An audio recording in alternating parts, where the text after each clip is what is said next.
Hi guys, my name's Mr. Lead, and today we're going to be doing a little experiment to test the different ways that sound can behave. So sound, as we know, travels in waves. More specifically, it travels in longitudinal waves in air. Now, when these waves interact with a different surface, it will behave in one of three different ways. It will either be reflected off that surface, which gives the effect of an echo. It will either be absorbed by the surface. This occurs if the surface is very soft, or it will be diffused by the surface, and that causes the effect of not knowing where the sound comes from. These are the sort of panels you often see in soundproofing rooms. They actually have the effect of both absorbing sound and diffusing sound, a mix of both. What we're going to do is we're going to try and test the difference between reflection and absorption. What you're going to need for that is a couple of things. Firstly, you're going to need some hard surfaces that you would expect sound to reflect off, so say some books. You'll need a soft surface, which you expect sound to be absorbed by, say a pillow. And then you're also going to need some cardboard tubes. I'd recommend getting some Glad wrap tubes. Or aluminium foil tubes. You don't have to unwrap the entire tube. All we need is just this tunnel for the sound to be reflected and directed down. What you'll also need is something to create the sound that we're going to be testing for. So you'll need something small, such as a little candy wrapper, or the ticking sound of an analog watch. Really, for this experiment, you'd want a really long and really thick tube, but we've got to acknowledge, if you're finding things from around the house, this is probably the best thing you could find. So to set this up, you stack a few books on top of each other, then you put one tube here, you put another tube here, and then you put a book on this end. Hopefully the sound should be reflected off the book. Make sure when you're setting this up, the tube ends hang off the books that you're propping them up on, because if they're placed back here, you could get the sound reflecting off this book. And then what you're going to do is you're going to put your ear here, and then you're going to generate your sound. So in this case, I'm going to scrunch the lolly wrapper here and see if you can hear it down the tunnels. What's important to know is that sound travels at what's known as an angle of incidence and an angle of reflection. The angle of incidence is always equal to the angle of reflection. What this means is you've got to make sure that the second tunnel is positioned at the exact same angle that the first tunnel is positioned at. So if I positioned this tunnel, say, here, it's not going to catch the sound, or it won't be likely to catch much sound. What I need to make sure is I'm positioning it at just the right angle. This protractor shows that it's coming in at about an angle of 35, and it's going to leave at about an angle of 35 degrees. Okay, so a couple of things that you should do before you test. Firstly, make sure you can actually hear the noise of whatever object you're using to make the noise, say your lolly wrapper.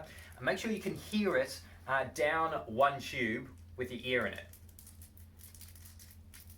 Now, I can tell you that with this lolly wrapper at this distance, I can definitely hear it louder with the tube here.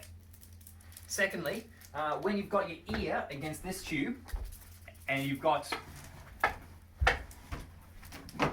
Just move that out of the way for you. When you've got your ear against this tube and you've got the lolly wrapper here, you don't want to make sure that you're accidentally hearing the lolly wrapper with this ear. So cover that ear up with an earbud or something. And then thirdly, go for it. Try and test it. Make sure your ear is pressed out right against this tube. Now, when you're testing the difference between the different surfaces, so say a hard book versus a softer pillow, you'll find that the differences are very subtle. There are differences there, but they're very, very subtle. So,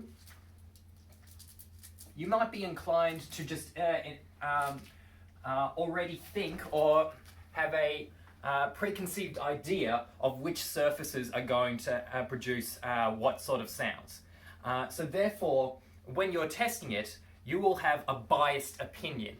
And that's not great. We don't want you to have a biased opinion, because then you will end up suspecting a surface to be louder when it might not actually be as reflective as it normally is.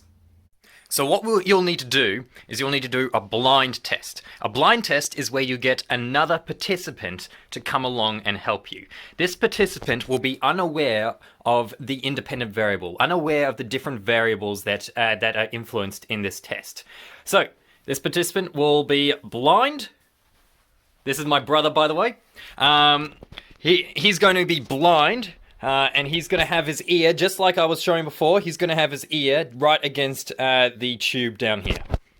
By the way, another thing I've set up with this experiment now, which I'd recommend you do as well, is I put a door between the two tubes. The reason for this is that when I make the noise on this side, the sound is not easily carried across into the ear. And the only way the sound is supposed to go is down the tubes and be reflected.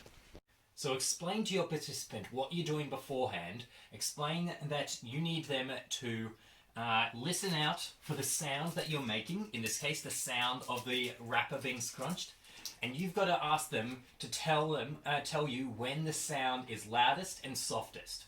Don't reveal to them what surfaces the sound is being reflected off. This is why you need to have a blind test. The participant is not supposed to know when the sound is supposed to be theoretically louder or supposed to be theoretically quieter.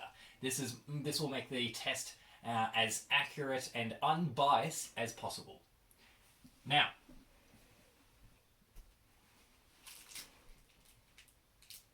all right, participant, I am going to be creating some sound. I want you to tell me which of these attempts is the loudest and the quietest. Here's attempt number 1. All right. Also be very quiet when you're switching the different surfaces. You don't want them to try and guess what surface you're using. This is attempt number 2.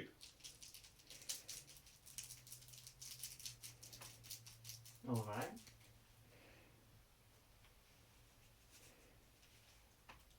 This is attempt number 3.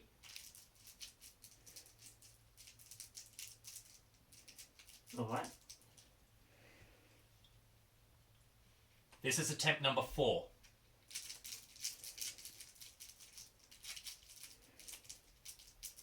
All right. All right, participant. Now, when you get them to reveal which times were loudest and quietest, once again, don't show the surfaces. Let this be as unbiased as possible. Out of the 4 attempts, which was the loudest, and then sequentially, which ones were the next quietest? First, fourth, third, then second. Okay. How significant were the differences? Very mild. Very, very mild. Okay. And so that is how you test the effects of reflection and absorption.